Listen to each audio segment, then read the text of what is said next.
মাঝে মাঝে ইচ্ছে হয় নিজের জীবনটাকে বিসর্জন করে দেই। অনেকে ভাবতেছে এই কথাগুলো হয়তো বা আমি নাটক করতেছি, না,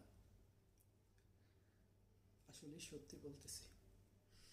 মাঝে মধ্যে মনে হয় যে নিজের জীবনটাকে বিসর্জন করে দেই, কিন্তু শুধু পারি না। কেন পারি না জানেন? নিজের ফ্যামিলির কথা চিন্তা করে। আজকে আমি হয়তো বা দুনিয়া থেকে চলে যাব, না আমার ফ্যামিলির কী হবে, শুধু সেই কথাটা ভেবে আমি কিছু করতে পারি না। আল্লাহ যে কেন আমাকে দুনিয়াতে পাঠাইছে, এত কষ্ট দিচ্ছে আমি নিজেও জানি না। কিসের অপরাধে যে আল্লাহ আমাকে এত কষ্ট দিচ্ছে।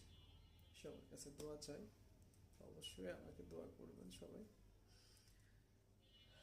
আল্লাহ যেন আমাকে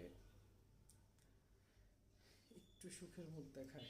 আবার বেশি কিছু চাওয়ার নাই, আবার গাড়ি বাড়ি করেও কিছু প্রয়োজন নেই, শুধু একটু সুখে থাকতে চাই। সবাই দোয়া করবেন, ভালো থাকবেন। আল্লাহ হাফেজ।